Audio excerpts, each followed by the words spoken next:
Terus yang lainnya perilaku yang sulit, oke. Berhubungan dengan perilaku khas atau berhubungan dengan tantangan individu itu. Maksudnya begini, ada satu perilaku yang kadang-kadang mungkin perilaku khasnya, dari banyak anak autis itu ya. Jadi seperti flapping. Kalau kita ngomong, itu perilaku khas anak-anak anak-anak autis. Jadi banyak anak-anak autis itu yang melakukan hal yang sama, yaitu flapping. Biasanya kalau dia senang, dia suka flapping. Nah, itu adalah perilaku khas. Tapi yang tantangan yang khusus untuk individu tersebut mungkin ada yang lainnya. Perilaku mungkin dia eh, seperti apa ya? Sebentar. Hmm,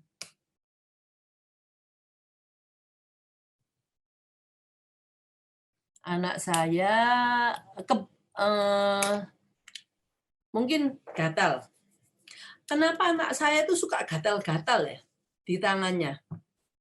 Itu perilaku gatal-gatal itu bukan perilaku khas seorang anak autis. Mungkin aja ini gatalnya karena dia alergi terhadap sesuatu yang dia makan atau alergi terhadap di lingkungannya. Mungkin baygon yang kita semprotkan itu mempengaruhi kulitnya dan dia nggak tahan. Dia alergi sama mungkin salah satu kimia yang ada di semprotan baygon itu. Nah, itu adalah tantangan individu. Kita harus tahu mana yang perilaku khas, mana yang kalau ini khusus untuk problem anak saya. Terus hal-hal tersebut di atas membantu orang tua untuk menetapkan prioritas yang mau kita lakukan terhadap anak. Jadi kita ngerti anak kita tuh statusnya seperti apa. Jadi kalau kita pengen sesuatu, membantu orang tua untuk berpikir gimana, yang mana ya yang harus saya lakukan mendisiplinkan anak kita dulu dari yang bagian mananya. Nah, jadi kita melihat semuanya dari kondisi anak. Setelah kita mendapatkan semua data anak kita baru menetapkan target kita. Prioritas yang pertama apa? Pastinya banyak, Bu. Ibu pasti pengen, oh saya pengen anak ini, saya seperti ini. Banyak sekali, tapi dengan hal ini, Ibu bisa prioritasnya yang mana dulu yang harus kita lakukan. Oke, pengharapan.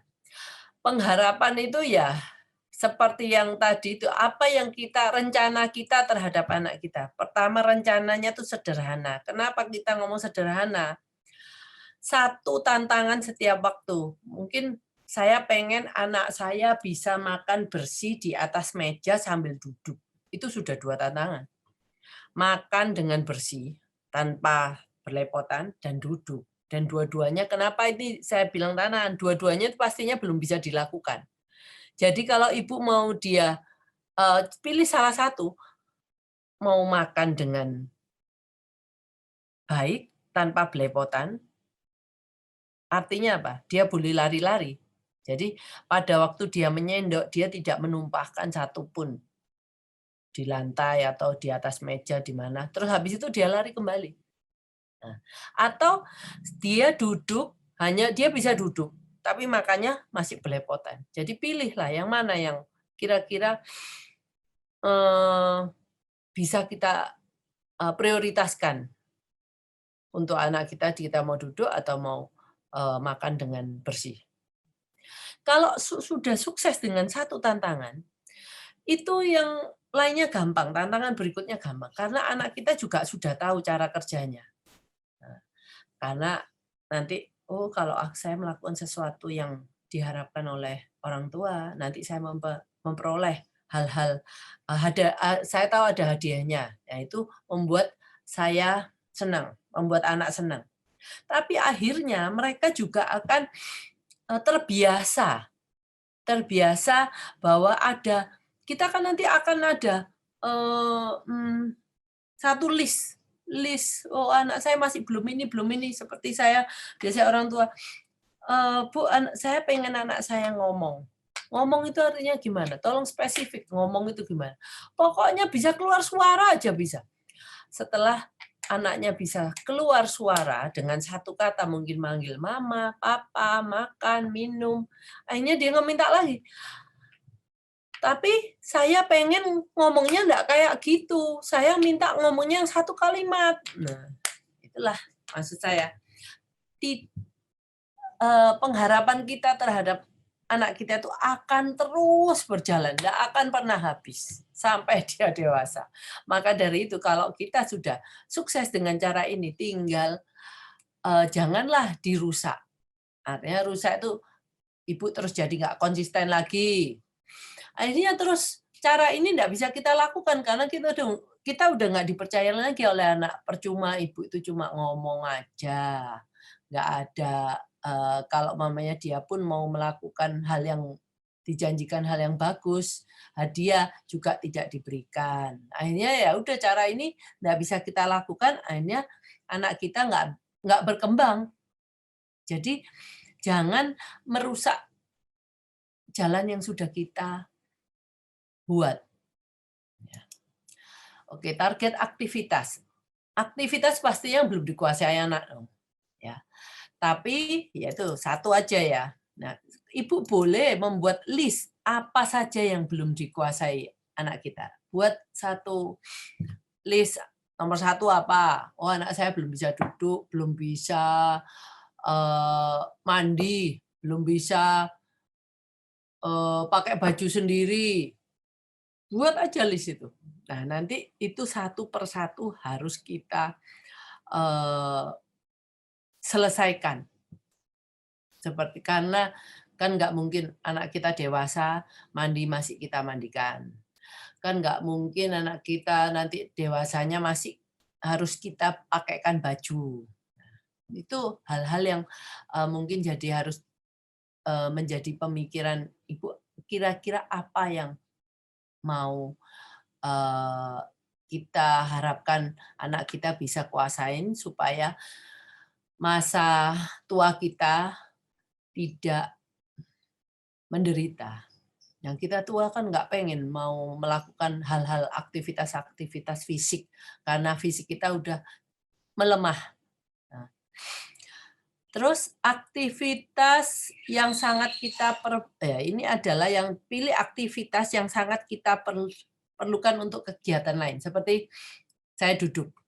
Duduk kalau dia bisa duduk sambil makan. Nah, untuk duduk sambil belajar mungkin lebih gampang. Oh, sorry.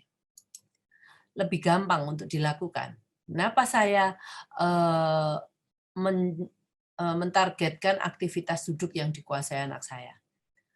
Anak saya bisa duduk tapi cuma 1-2 detik. Oke, kita buat menjadi 3 detik, 4 detik, 5 detik. Terus cepat sampai akhirnya dia bisa dalam satu sesi mungkin kalau di sekolah itu 45 menit ya, dia bisa duduk. Dia hanya mungkin berdiri karena dia mau minta pipis. Wow, wah itu ibu harus melihat itu sebagai suatu kemajuan. Nah itu kadang-kadang orang tua itu saya nggak sukanya mereka hanya melihat suatu kemajuan kalau yang berhubungan dengan komunikasi. Saya mengharapkan anak saya bisa ngomong, tapi dia enggak peduli anak saya untuk behavior yang lainnya saya enggak apa-apa. Anak saya suka pukul-pukul enggak apa-apa, asal anak saya bisa ngomong. Nah, ngomong dalam arti ngomong kadang-kadang loh kita kalau ngomong anak-anak yang normal lainnya, dia bisa berkomunikasi toh dengan kita. Tetapi kenapa dia tidak bisa kita tidak bisa mendisiplinkan anak kita? Itu banyak loh. Banyak anak-anak yang dalam tanda kutip normal, tetapi orang tuanya gagal untuk mendisiplinkan anak. Nah, itu ya karena hal-hal ini. Jadi kalau mereka melihat, loh, anak kita walaupun anak kita berkebutuhan khusus, tapi anak kita nice. anak kita bisa menunggu, anak kita bisa melakukan sesuatu, memberikan bantuan, yang kadang-kadang, eee, ada banyak skill yang kita kadang-kadang nggak ajarkan, itu akan keluar. Kalau kita sudah mengajarkan banyak hal, nah, akhirnya akan ada keluar skill-skill yang atau, kemampuan-kemampuan yang, "Loh, saya nggak pernah ngajarin dia kok sudah bisa ya?" Itu saya rasakan pada waktu saya dulu suka ke supermarket, kan harus dititipkan kan barangnya. Eee, terus habis itu saya seringnya tuh lupa mengambil barang titipan saya. Nah, orang yang mengingatkan saya itu ya anak saya itu. Saya sampai mikir gini, waktu anak saya kecil, saya nggak pernah mimpi mikir anak saya itu bisa mengingatkan saya, membantu saya mengingatkan, "Mah, tasnya di tempat barang titipan itu." Dan itu tidak pernah saya ajarkan. Jadi ibu kalau umpamanya rajin kita mengajarkan banyak skill ke anak kita, nanti akan keluar banyak skill yang akhirnya kita tuh bingung, belajarnya dari mana ya? Gitu ya. Nah itu adalah bonus kita, dan kita akan pasti senang sekali. Dan, saya sangat encourage, orang tua untuk memperjuangkan masa-masa ini. Target yang pertama memang pasti target yang paling susah, tapi persiapannya yang paling harus kita pikirkan, jangan kita langsung pong. Kita nggak pikir dari sisi kondisi anak, kita nggak melihat itu, apa namanya, nanti ada beberapa, bahwa harus ada hadiahnya, nggak cuman kita ngomong aja. Itu semua, eee, saya sangat, apa ya, sangat benar-benar berpengharapan semua orang tua yang hadir di sesi ini mau mempraktekkan hal ini terhadap anak-anaknya, bukan karena kita jahat, tapi karena kita benar-benar mencintai anak kita ya. Eee, oke, kita lakukan. Nah, terus kita gabungkanlah dengan aktivitas yang disenangi dan dikuasai anak. Misalnya anak ini senang makan pisang, oke, kita padukan makan pisang sama duduk. Kita mulai dengan waktu yang paling singkat, seperti saya ngomong, berapa sih sebenarnya kalau duduk dia bisanya cuma berapa berapa detik lah. Nah, dari sana kita tambah 20%.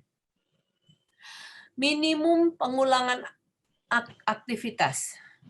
Misalnya makan 1-2 potong pisang. Jadi pisang ini karena berkaitan dengan waktu dia duduk, maka dari itu saya cuma mengharapkan pertama kali mungkin cuma 1 atau 2 potong aja yang dia makan yang kita harapkan untuk dia makan dan duduk. Oke, hadiah. Nah, ini hadiah ini yang perlu Anda juga pelajari, hadiah apa yang cocok untuk anak kita. Karena setiap anak itu mempunyai ya kesenangan yang berbeda-beda. Nah, jadi Anda harus punya list of reward. Jadi list hadiah. Hadiah apa saja yang bisa yang terpikirkan oleh Anda. Nah, itu menjadi modal kita. Nah, kalau konsekuensi sama hukuman, itu bukan hukuman yang maksudnya kita harus pukul atau apa. Seperti tadi bilang, kamu tidak boleh ikut keluar pada waktu hari Minggu. Nah, ini sudah satu lagi yang saya anukan, hadiah atau konsekuensi untuk anak-anak yang awal harus secepatnya kita berikan begitu anak itu melakukan sesuatu yang kita harapkan. Jadi anak itu namanya suruh duduk, nah, makan pisang. Sesudah makan pisang selesai, kita langsung harus berikan hadiahnya. Jangan terlalu lama. Nantinya kalau terlalu lama, anak ini tidak bisa menghubungkan dengan apa yang dia lakukan barusan dan hadiah itu. Padahal kan kita pengen anak-anak itu mengerti bahwa hadiah itu kita berikan karena aktivitas yang baru saja yang dia lakukan itu. Konsekuensi juga seperti itu. Nah, jadi Anda juga punya list of consequences yang dia nggak suka. Sesuatu yang dia nggak suka. Mungkin, eee, ya itu, kalau anak yang nggak suka duduk bisa dijadikan duduk sebagai hukuman. Nah, kalau anak yang letoy, yang sukanya duduk, ibu berikan, konsekuensinya itu dalam bentuk dia suruh duduk 10 menit, ya dia kesenangan lah. Jadi satu konsekuensi untuk satu anak tidak selalu berlaku untuk anak yang lainnya. Jadi namanya konsekuensi itu pastinya anaknya itu tidak merasa nyaman pada waktu melakukan hal itu. Konsekuensi tiap anak berbeda, tunjukkan perilaku pengganti daripada perilaku buruk. Jadi gini, kalau kadang-kadang kita bisa melakukan ini di banyak kesempatan, kalau kita dengan anak kita, maunya, loh, eee, kalau dia melakukan suatu perilaku yang buruk, atau perilaku yang tidak kita sukai, langsunglah kita tunjukkan perilaku apa yang kita mau dari dia. Nah, yang simpel aja. Jadi, kita beritahukan ke dia. Nah, kalau seperti tadi tuh, dia suka membuang benda dari meja. Nah, kita kita, tunjukkan bahwa saya maunya kamu nggak membuang benda dari meja, maka itu kita ambil. Ya, begitu kita ambil, kita taruh di atas meja, kita berikan pujian ke dia, atau berikan yang paling gampang itu memang pujian itu, "Kamu pinter, kamu bagus, kamu baik," atau dalam bentuk, eee, pelukan. Nah, itu yang paling gampang karena, kadang-kadang kita kan nggak tahu apa saja, tetapi anak-anak itu kalau, dari intonasi suara kita, dia tahu bahwa kita tuh sangat menghargai dia, apa yang dia lakukan, "Kamu pinter." Ya itu yang mama mau, bagus itu. Ah, tapi kata-katanya jangan terlalu panjang ya Ibu-ibu ya. Yang kita pakai frase aja untuk anak-anak, untuk berkomunikasi sama anak-anak yang baru belajar, 1, 2 kata. Hadiah harus langsung diberikan sesudah perilaku baik selesai ya, seperti yang sudah kita bicarakan tadi.